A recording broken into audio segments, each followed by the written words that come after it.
das substâncias volatizadas. O prazer é menor, sendo quase um reflexo daquele sentido pelo encarnado, porém não deixa de matar a saudade do desejo dos dependentes desencarnados. Mas os encarnados têm dependência energética quanto a essas substâncias? Não, é apenas psicológico. Respondeu Sanakhan. Quer dizer, então, que no lado espiritual também há viciados? Perguntei. Naturalmente. Assim como em cima, é embaixo. O astral inferior e a crosta terrena estão cheios de espíritos em busca da sensação de embriaguez do álcool e do barato, da alucinação das diversas drogas, como marijuana ou maconha, cocaína, LSD, heroína, haxixe. E o seu número crescente, devido à propaganda feita no plano físico pelas organizações espirituais que querem a humanidade degradada ao máximo e totalmente manipulada e dominada. Mestre, há também organizações ligadas à produção, distribuição e propaganda dessas substâncias na Terra. Sim, Beto. E são muitas e poderosas. Os encarnados não agem sozinhos, mas possuem verdadeiros comparsas desencarnados. Recebem todo o apoio de que precisam, conseguindo inspiração para melhorar os negócios, para propaganda e dinheiro para impressionar as mentes fracas. Mestre, o ouro brilha ao sol e ofusca as mentes fracas. Exatamente, Beto. Parte dos negócios e do dinheiro na Terra são manipulados pelos espíritos que integram organizações do mal. Por isso, normalmente, se vêem pessoas egoístas e desequilibradas, degeneradas moralmente, gerindo altas fortunas e delas tirando exclusivo proveito, sem se sensibilizarem com a miséria dos outros.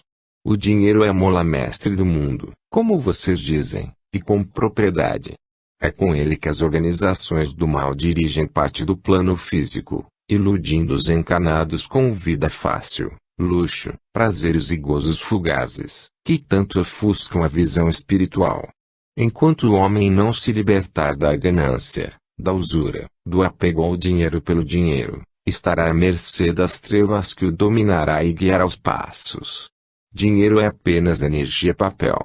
Representa um valor que pode servir para troca por bens e serviços. Mas hoje ele é avidamente buscado, como a um Deus. Os homens lhe erigem altares, rendendo-lhe mil homenagens, esquecendo-se da essência da vida e da essência do ser inteligente. Enquanto Sanakhan falava, percebi um rapaz chegando ao bar e sentando em uma cadeira. Pediu uma cerveja e começou a beber. Logo aproximou-se um espírito, de aparência jovem, porém com ar de desequilibrado. Aproximou-se do rapaz e, debruçando-se sobre suas costas, integrou-se a seu corpo. Tive a impressão de ver apenas um. O rapaz rapidamente virou 4 copos e pediu outra cerveja. Tomou rapidamente.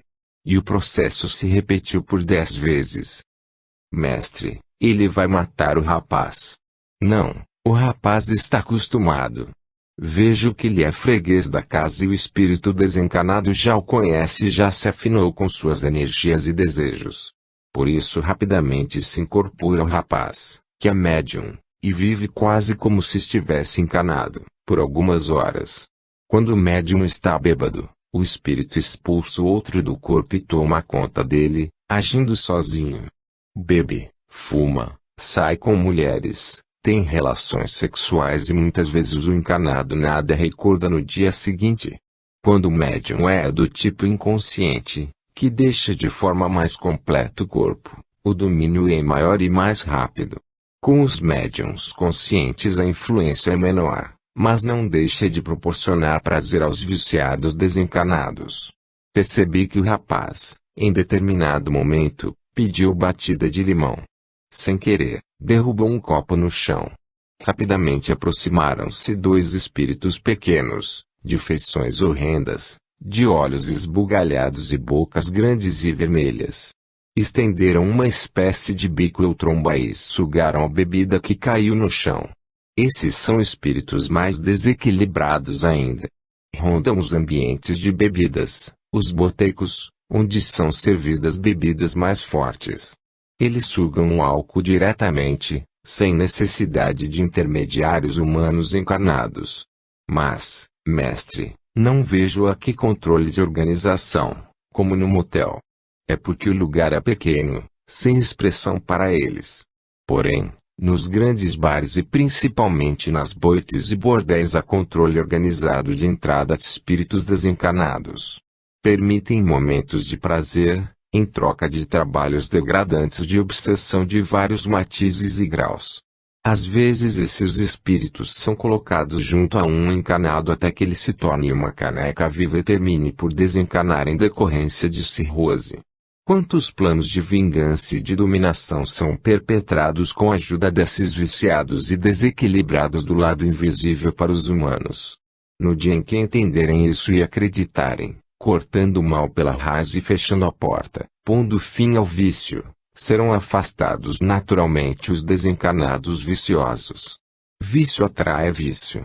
Desejo atrai desejo. Morbidez atrai morbidez.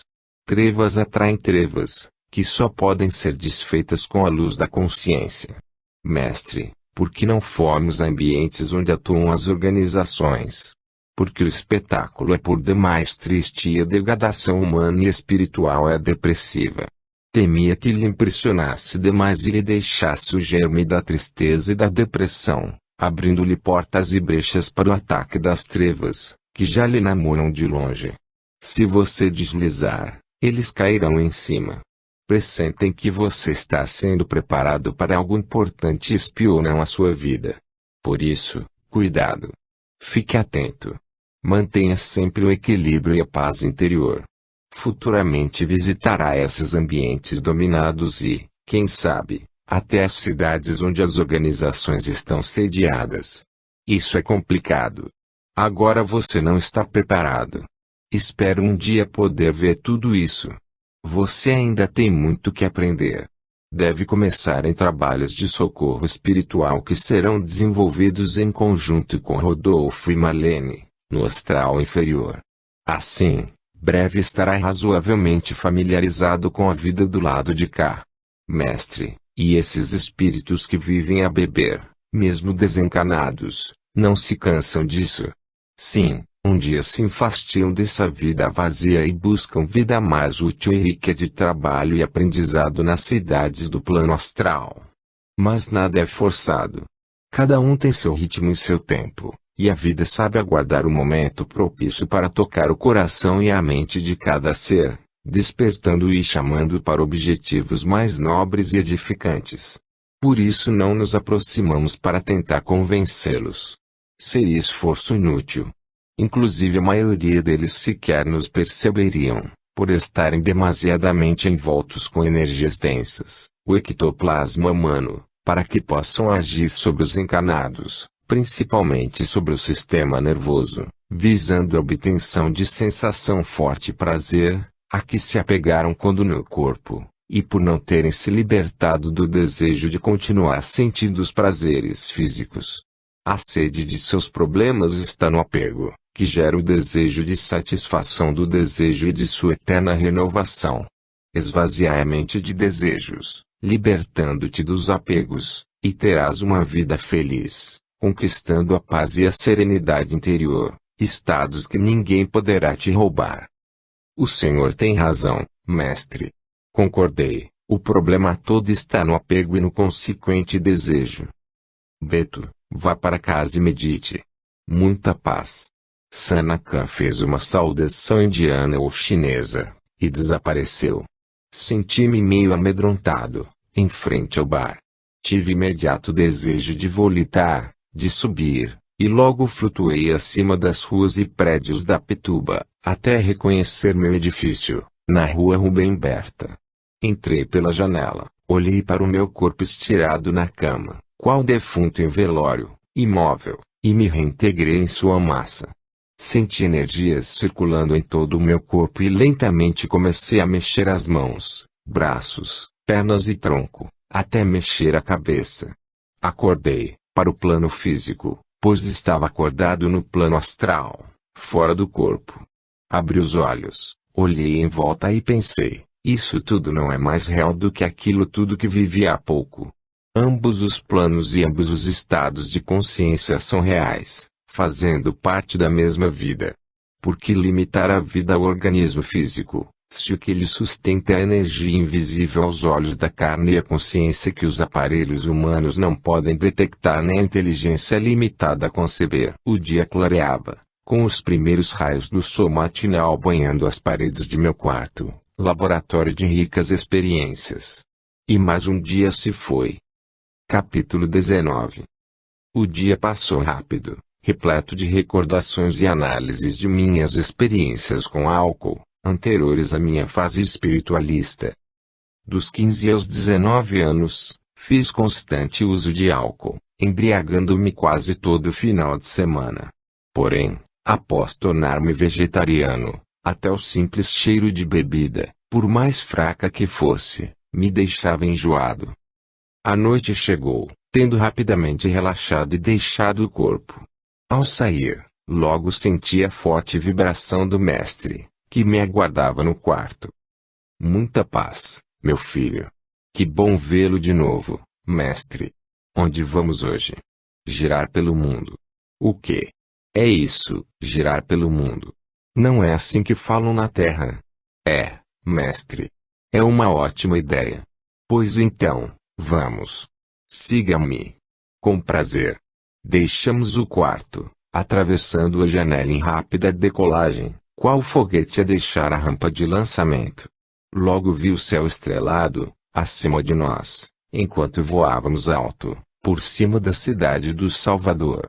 Sobrevoamos o mar, aumentando a velocidade até nada a vermos. Dentro em pouco estávamos acima de grande cidade, repleta de arranha-céus, sendo dia claro, e as ruas estavam apinhadas de carros e gente. A princípio custei a identificar a cidade, face à altura em que nos encontrávamos. Porém, tendo Sanaka me convidado a descer até próximo da rua, pude perfeitamente bem perceber os traços fisionômicos das pessoas, constatando serem japoneses. Estávamos no Japão, e a julgar pelo porte da cidade, provavelmente era Tóquio. Exato, Beto. A cidade formigueiro. Veja a loucura de gente se batendo nas calçadas, com pressa. A vida é trabalho para eles. Estão se tornando na maior nação industrializada do planeta. No entanto, o povo não é tão feliz. Alcançado o conforto material, a vida perde um pouco sentido, pois lhe falta o substrato espiritual, uma razão de ser mais profunda para todas as coisas. Muitos não sentem prazer pela vida e às vezes se suicidam.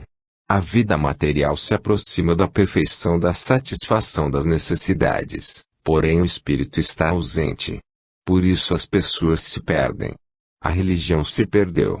O budismo se distanciou da verdadeira doutrina de Buda, sendo hoje um complexo de rituais desnecessários, incapazes de dar o verdadeiro conhecimento e a paz às pessoas.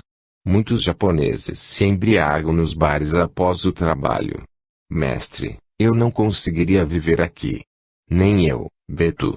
E todas as cidades grandes estão se tornando iguais, devido à fusão cultural que os meios de comunicação e as migrações proporcionam. Em todas elas hoje há imensos engarrafamentos de veículos nas ruas, deixando as pessoas neuróticas e nervosas, o que chamam de estresse. A vida nos grandes centros está se tornando insuportável. Excesso de gente, de carros, de poluição, a criminalidade crescendo devido à má distribuição de renda em alguns países, como o Brasil. Hoje o Rio de Janeiro é uma das cidades mais violentas do mundo, a segunda, perdendo apenas para Nova York. Os homens têm que encontrar alternativas de vida, Beto. Essa superpopulação localizada nos grandes centros gera problemas imensos. Há falta de espaço para moradia, falta de alimento, de segurança e elevação do índice de mortalidade por problemas do coração. Além disso, o grande número de veículos lançando grande quantidade de gases venenosos na atmosfera está causando a destruição da camada de ozono que protege o planeta. E isso faz com que os homens fiquem à mercê dos raios solares e outros vindos do espaço. A temperatura do planeta está subindo por causa disso. Mestre, mas as pessoas não se preocupam com isso ainda. No Brasil, a consciência ecológica apenas desperta em pequenos grupos, como os leitores da revista Planeta, de vanguarda. O individualismo e o egoísmo estão levando a humanidade num beco sem saída, em termos de civilização e sociedade. O atual modelo de vida tem que mudar. É preciso substituir o transporte individual e poluente pelos transportes coletivos seguros, silenciosos e não poluentes. Metrôs, trens rápidos, veículos movidos a ar ou a bateria elétrica, utilização de energia solar, são alternativas mais seguras, econômicas e preservadoras do meio ambiente. Vamos a outro lugar. Voamos por cima de Tóquio, e ainda sobre outras cidades. Passamos por Hiroshima, apenas pelo alto, e Sanaka comentou. A sede do poder, o sonho do imperialismo, o orgulho, a vaidade, a insensatez levaram esse povo à guerra terrível que terminou por forçar gênios a criarem o engenho terrível da bomba atômica que foi despejada aqui. O mundo jamais esquecerá os efeitos da radiação atômica. Espero que os governos atuais e futuros não repitam a loucura dos seus antecessores. Mestre, perguntei, por que o homem luta tanto? Por que não consegue viver em paz? Será impossível a convivência pacífica, a fraternidade, a cooperação? Meu filho, a guerra é fruto da ignorância, da ambição, do orgulho, da sede de poder e dominação, próprios dos espíritos de pouca evolução e de pouca moral. A Terra vive em guerra desde a chegada dos capelinos, porque eles desejam dominar o planeta, estabelecendo o reino da Terra, ao invés do reino dos céus pretendido pela espiritualidade superior. Desde a Lemúria a Atlântida e desde os primeiros povos brancos a povoarem a Europa do Norte até os dias atuais, as guerras têm sido impulsionadas pelo comando das trevas. As forças do mal não desistem de seus propósitos. O grande líder dessas forças, compostas por milhares e milhares de espíritos, é conhecido como Dragão, ou Lúcifer, se assim preferir. Ele de fato existe, e já encarnou na Terra algumas vezes, porém há milhares de anos está trabalhando nas sombras. Contudo, muitos sequazes se encarnam de tempos em tempos, com a permissão e superintendência dos governantes do planeta, para dar cumprimento à lei de causa e efeito, ou karma. Isso porque o mal só existe onde pode germinar suas sementes e gerar frutos. Nos planetas mais evoluídos, o mal é apenas passado. Na Terra, porém, devido à sua humanidade nova e em início de evolução, ainda se faz preciso a existência desses espíritos capelinos ávidos de poder, domínio, guerra e escravização. O atrito do mal com a faculdade intelectiva do espírito faz raciocinar e crescer em inteligência. E após algum tempo de inteligência sem coração e sem moral, o espírito passa a aliar o coração à razão, o sentimento ao poder criativo. A moral é impulso natural que brota do imo da alma. Por isso ela nasce e impregna o ser que está ainda envolto em matéria. A moral não é criação humana, mas parte da essência divina. Mestre, quando é que a Terra vai livrar-se desses espíritos maus que planejam as guerras, as revoluções e os crimes? Quando a maioria das pessoas mudar seu padrão vibratório. E como se faz isso? Perguntei. Mudando seus pensamentos, atitudes, ações. Se você muda de forma de pensar, muda as energias pensamento que emite ou atrai. Se altera as ações, muda a vida de relação e o mundo material exterior.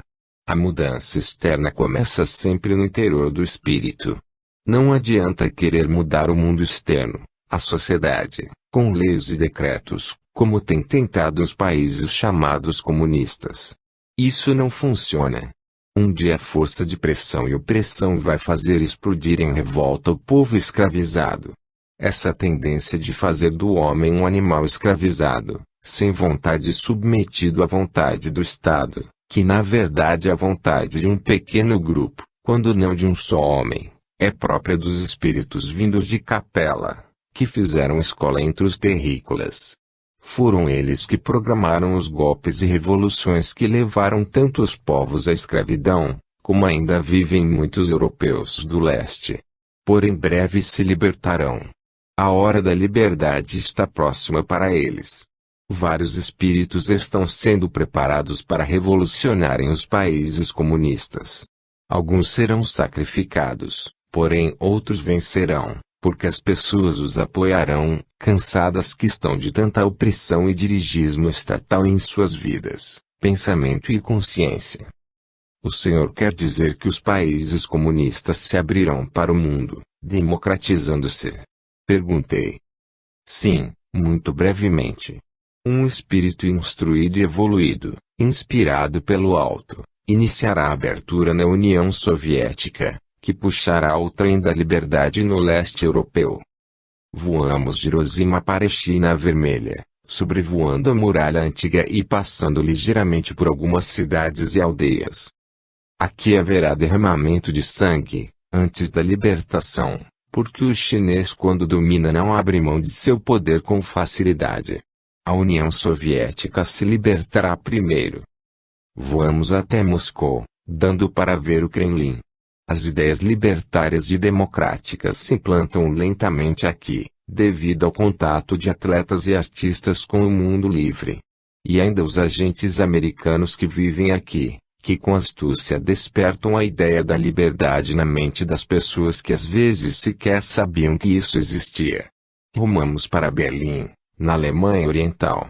Observei o muro que separa as duas Alemanhas em triste espetáculo. Os alemães resgatam seu passado. Muitos espíritos que no passado escravizaram homens hoje estão dentro do grande campo de concentração. Porém essa fase está chegando ao fim e em breve se libertarão.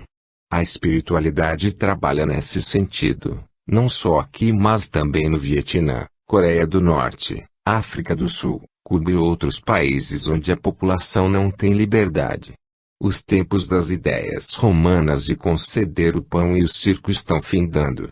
Estamos próximo da era de Aquário ou do terceiro milênio, quando a humanidade viverá em paz, sem guerras, revoluções ou golpes de Estado.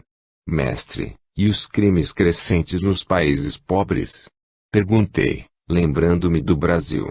São fruto da própria injustiça social, da sociedade egoísta e individualista, além de serem incentivados pelas trevas. Estas manipulam as mentes fracas, envolvendo as pessoas perdidas, sem direção certa na vida, colocando drogas em suas mãos, via organizações, e incentivando-lhes a coragem para a prática criminosa diversa. Drogados, os homens com tendência à violência e ao crime podem assaltar, estuprar e matar. A droga encoraja, muitas vezes retirando o medo da mente e a nitidez da realidade. A mente, em voos alucinatórios, comete os maiores desatinos, muitas vezes sem ter consciência clara do que fez. Enquanto conversávamos, voamos em alta velocidade para o Brasil. Fomos ao Rio de Janeiro, percorrendo algumas ruas centrais, em plena madrugada. Veja, Beto, como as pessoas hoje têm medo de sair de casa. A tensão em que vivem os países é insuportável. Os criminosos rondam livremente pelas ruas e as pessoas de bem vivem trancadas dentro de casa, cheias de grades, cadeados, cães de guarda e vigilantes. Os prédios são cercados de altas grades com ponta de lança para cima, em atitude de defesa. A agressividade está estampada onde quer que você vá. As pessoas não conversam na rua. Todos seguram bem suas carteiras e bolsas, com medo de serem roubadas. A neurose é geral. Mestre, as pessoas vivem com medo de viver. Preferem ficar em casa assistindo os programas tolos da televisão a se arriscarem nas ruas em vivências reais.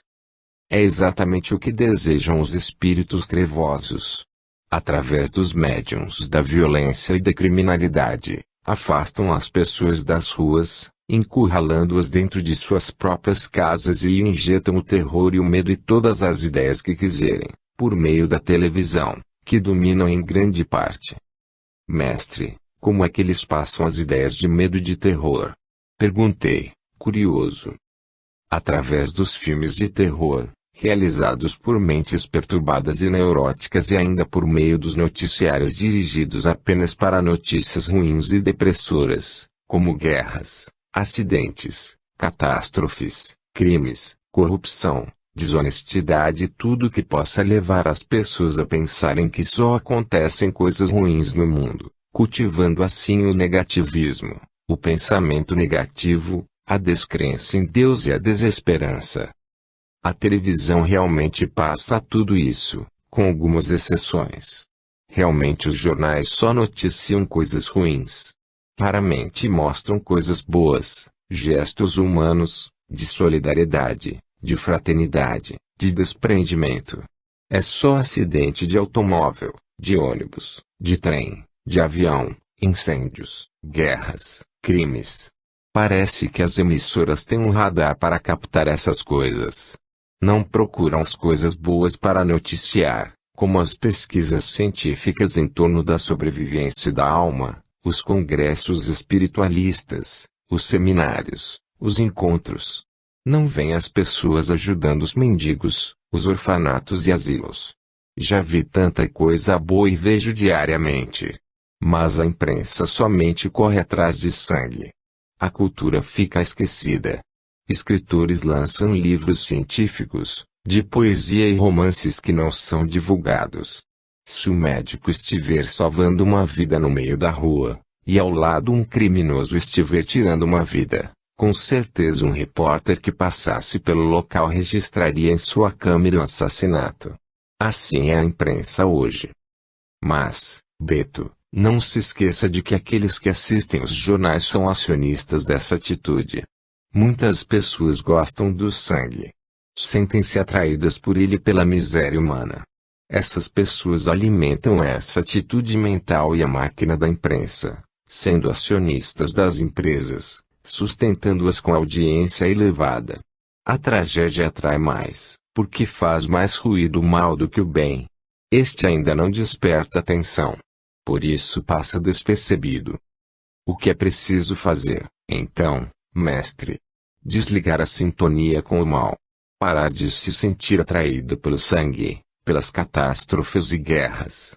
Parar de assistir filmes de violência e terror e desligar-se de tudo aquilo que gere depressão e medo. Não é se alienar. Procurar programas menos violentos e alienantes e filmes mais humanitários. Assistir aos programas da TV educativa, a única que não cheira sangue, e a que mais instrui e educa, sem alienar e idiotizar os indivíduos. As forças das trevas conseguem, em grande parte, manter os humanos alienados o suficiente para manipulá-los.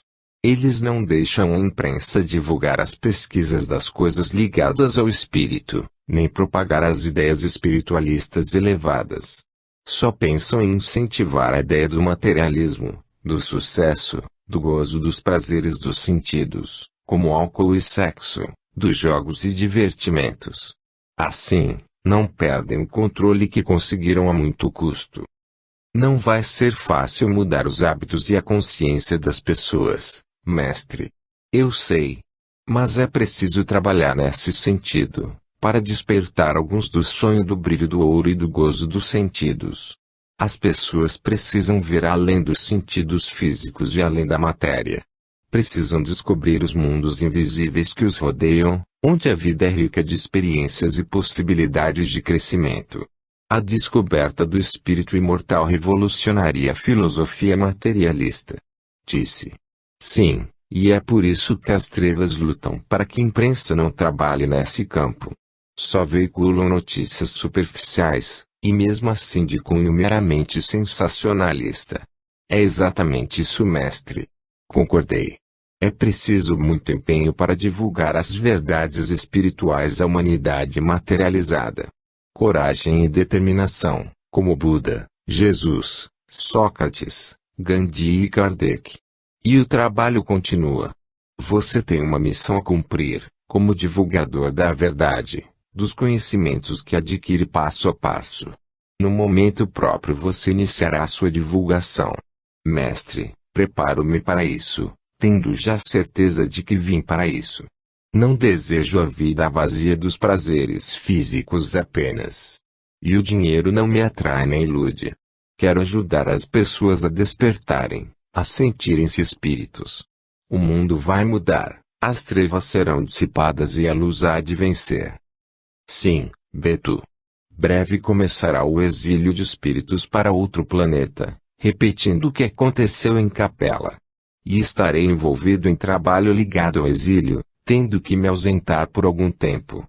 Espero que você não se perca, não se afaste deste caminho que ora escolheu. Se isso acontecer, todo o esforço terá sido em vão, ou pelo menos teremos que adiar o seu trabalho. Espero contar com você no plano físico, como médium intuitivo, para as mensagens necessárias aos homens. Temos muito trabalho a fazer e você ainda tem muito que aprender. Enquanto conversávamos, partimos para Salvador e chegamos em casa. Nos despedimos, por hora, quanto ao contato que tivemos ultimamente. Porém, se precisar de mim, pense em mim, pois estarei sempre contigo. Sou como um pai à distância. Conte sempre comigo. Cuide-se, e não se deixe seduzir pelas belas formas que colocarão no seu caminho, para lhe desviar. Mestre, vou sentir sua falta. Não queria me afastar do Senhor neste momento. Ainda tenho muito que aprender. Aprenderás com outros irmãos. Rodolfo e Marlene trabalharão contigo doravante, em auxílio a espíritos nos planos inferiores. Adquirirás mais experiências antes de iniciar o cumprimento da missão para a qual te preparei. Muita paz e até breve. Obrigado, mestre. Muita paz. Sanakam partiu, deixando um vazio em meu coração. A saudade seria uma constante dali por diante, principalmente porque eu me desviaria do meu caminho por longos anos, apesar de tantas advertências do mestre. Fui seduzido, não só pelo sexo, mas novamente pelo álcool. Após a partida de Sanakam e passados alguns dias, decidi ir embora, não mais para a Índia, por causa da dificuldade de comunicação, mas para rodar pelo interior da Bahia, pregando a filosofia universalista do espírito imortal. Podia, naquela época, realizar algumas curas devido ao meu equilíbrio interior e consequente equilíbrio energético, aliado ao aumento de energia proporcionado pelos espíritos amigos. Porém, quando estava próximo da partida, ouvi a voz do mestre falar em minha mente que eu não deveria partir, mas ficar. Perturbei-me, por não saber o que fazer. Preparara-me durante meses e agora não partiria. O que faria? Abandonar a faculdade, não queria mais estudar, mas pregar as verdades que descobri. Viajei para Porto Seguro, como planejado antes, só que voltaria para casa, ao invés de seguir em frente. Foram 13 dias andando pelas praias, refazendo contato com a vida de sociedade, acostumando-me à ideia de ficar em Salvador. Quando voltei, fui trabalhar com meu pai, tendo cortado os longos cabelos em estilo indiano que usava. Mudar as vestimentas e a atitude mental.